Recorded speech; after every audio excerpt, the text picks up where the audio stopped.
Hello and welcome back to another video. Today we are just catching, grooming, tacking up, and working with Skunk today. We are both still working on our confidence and trust with one another. So we really enjoy riding in the arena, but when it comes to trails and out in the open, we both just really struggle with it. So we're doing all of the groundwork and trust building exercises out here today just to work on our connection and basics. She is such a good girl when it comes to catching her. As long as I have a snack or a little bit of feed or something, she just lets me come out and catch her. She doesn't try to run away or resist or anything. She just doesn't come running to the gate, but that is okay because as you can see, this is a huge field and it helps me get my steps in. Hopefully one day though, I can get her to the point where I can just hop on her out in the field and ride her back up to the gate. The weather for January has been absolutely insane. It has been in like the 50s and 60s, and there for a couple days it even got in the 70s, and it has just been beautiful outside. So you best believe we have used every bit of it to our advantage and really enjoyed it. I have tried to get out there with her for a little bit every single day. It is hard because here on the farm I don't have a round pen or anything yet, so it is really just riding out in the open or in the field, and that is just not really what we're ready for. So I do what I can here as far as groundwork and just some like circles and stuff, but I'm really hoping next Monday we can get back to the arena and do some actual like practice under saddle. So today I had not ever actually worked her out in the field that she stays in. Just this one that you can see right here, like behind the barn. It's not fully fenced in, and that is where I have been working her. So today we're going out into the actual pasture where she stays, just to see how she does, practicing on her gait changes, going from walk, trot to canter in the lunge. She had struggled with that. She either wants to immediately take off to a trot or canter, but I am finally getting her to the point where I can get her to walk. Skunk definitely struggles with anxiety. She has been through a lot in her past, and it's something that she's going to have to overcome. She's gotten so much better since she's got here, but it is just something I'm going to have to be patient with her and just really build her confidence in herself. If you've been following along and watching my videos, you know that is all that I have done in the little bit more than a month that I have had her. We have not done any riding except the day that I went and actually tried her at the barn. So we are taking our time and we are doing it all properly and patiently. Of course, I want to get out there and just ride her all over the farm and take her places and compete, but that is not where we're at. That is not what we're ready for. So we're just taking our time and trying to do things the right way and make sure we cover everything on the ground before we work to the saddle. And I know it is all going to pay off, and she is going to be such a fun little mare to ride under saddle. I mean, she already does amazing in the arena, but I definitely wanted her for a trail horse, which is what she's always been. She just never was trained properly, and there's just a lot of gaps in her training that I just want to go back over and fill in. I believe this is our last pretty day of weather, however. Unfortunately, it is supposed to start snowing tomorrow, and it is just going to go downhill from there. I think we're supposed to get a lot of snow and some really cold temps, so unless we go to the indoor arena, we probably won't be doing much outside at all. I would like to think that spring is right around the corner, with it already being almost the end of January now. You would think like, March is spring, but it's looking like we're going to be having snow in March, and spring may not get here until April or May. So this black thing that I'm putting on here helps with the saddle fit.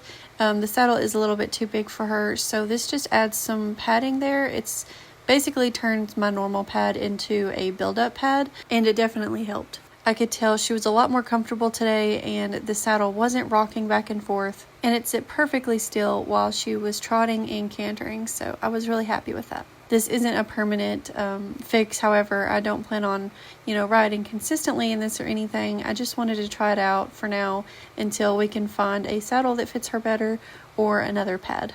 I think it was a super smart and cool invention though. Whoever thought that up for $20, it definitely made a huge difference. I had to move it around a lot and kind of adjust it with my pad though to kind of figure out exactly where it needed to sit. But once we got it, it looked a lot better. I could tell the saddle was sitting how it was supposed to, and I ran my hands all under the saddle and felt for pressure points, and everything felt like how it should. So yeah, not a permanent fix, but just a cool little hack if anyone else is dealing with that and has a saddle that doesn't fit right now. It's a good temporary solution. And I have been seeing so much controversy on how to do this part right here. So, and I know some people call it different things. I call it cinching up, and I have always been taught to do the Texas T. And apparently a lot of people don't like that, and it is frowned upon. And I had no idea, but I've seen that on Facebook and TikTok. So a lot of people don't do the Texas T like this right here. They run it up and they run it through that other strap and then back through. And I don't even know really how to explain it. It didn't look very secure to me, but I have never had a problem with doing my Texas T knot. But y'all, look at my pretty girl. She is so gorgeous. I swear she's a poser. She knows when I bring the camera out. So this is my first time using bell boots on her. I had another pair that were size large and they were way too big for her. So I sold those and I got me this pair of medium. And I'm not really sure. I think they were also just a little bit too big. After just a couple rounds of lunging, whenever I stopped her, one of them was turned completely around, and they are not supposed to do that.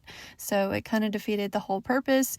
But I thought they looked good on the ground, and then after just a couple rounds of lunging her, they were all messed up. So I don't know. I guess she's going to be a small. I mean, she's a little horse, but I didn't think she was that little. I mean, she's not a pony or anything. But on another note, that bit that you see right here, that is a full cheek snaffle bit. And she has done really well with taking the bit. Whenever I first got her, she was terrible at head shaking. She hated bits. The previous owner, they would only use hackamores on her because they said on the trail she would fight the bit the entire time. Well, I am just not comfortable riding her in a hackamore. She doesn't even really respect it. So we have come a long ways on our bit progress, and she does not fight it at all anymore. She doesn't shake her head or anything. She takes the bit fairly well. She fought me a little bit today, but she is getting better with that.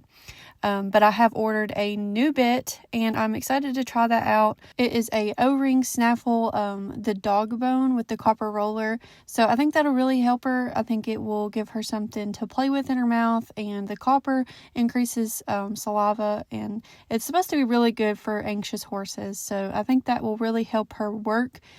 Give her brain something to do, because she's one of those horses, like all of her stress and anxiety goes through her head and her mouth. I'm working really hard to get her soft in the bit, and that's why, like here, I don't have any reins or anything on. I just have the bit in her mouth. I'm just trying to get her back into being used to wearing a bit since she went so long without one. So there's no pressure being applied here on the bit. It's just for the sake of it being in her mouth, and she knows that when the bit is in, that we're going to work and she's going to learn to respect it. So I'm excited to get the new bit in and see how that goes. So here I just sped up the walking because I know that is a little slow, and then we transitioned to trotting, and she done so well. She got a little bit lazy, but honestly I was glad of that, because normally whenever I ask her to go into a trot, she bolts or just takes off and, freaks out. And we have worked really hard to get her past that. So this slow trot right here, I was so proud of. It is such, it shows so much progress for her. And then to be able to smoothly transition into a lope was amazing. She did so good today. And for some reason, I promise you that we did go both directions. I cannot find that footage. I don't know what happened, if it got deleted, or if it just wasn't recording. But we did go both ways. She done great both ways. And yeah, she got a little bit lazy here. She kept wanting to try it, and I pushed her and asked her to go on.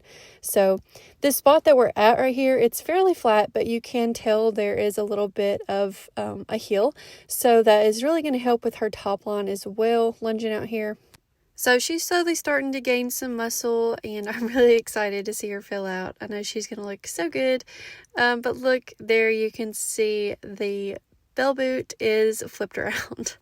I think we will continue doing some training out here for a while. She was definitely a lot more confident and calm out in the field. So we're going to keep that up until I feel like she's ready to go back out. But she done amazing here as well. She stood perfectly still while I mounted. That is something she has also tremendously progressed with. She blew me away today. She stood there perfectly still. I didn't even ask her to bring her head around. She just knows that that's what we do when we mount, to get her to stand still.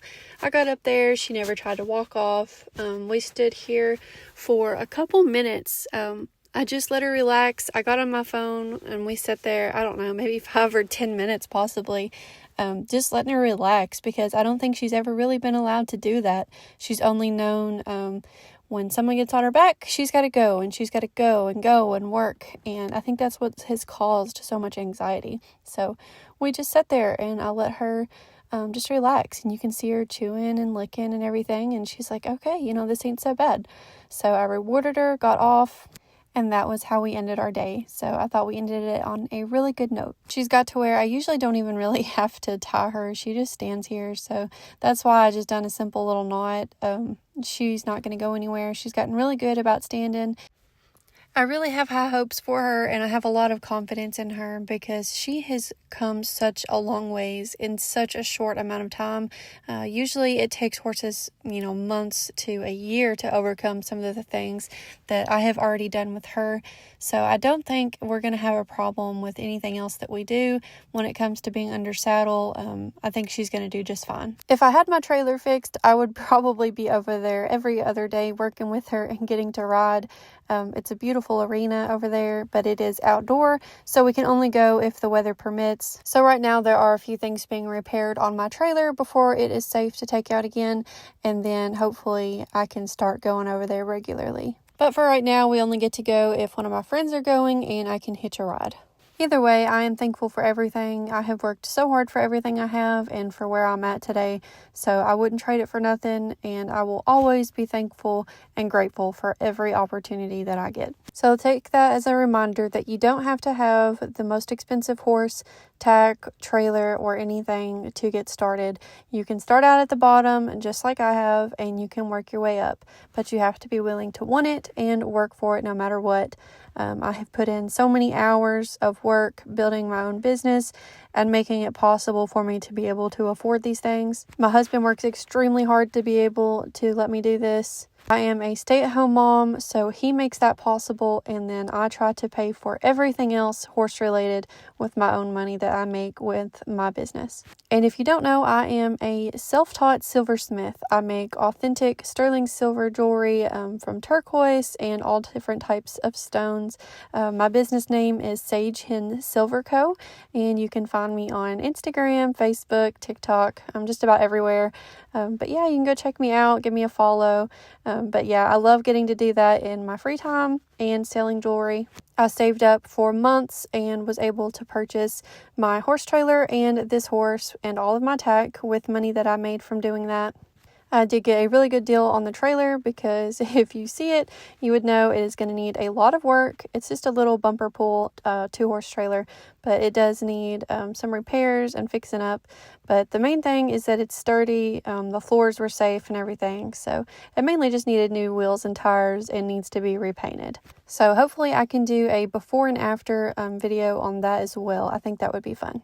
I just remembered I actually traded a custom piece of my jewelry for this saddle. So she was local, she was really sweet, she reached out and she said she was wanting a piece, and I had made a post about looking for a saddle. So she was like, are you open for a trade? And I was like, absolutely. That is all for today. I hope you'll enjoy the video. If you did, make sure to like and subscribe, and we will see you next time.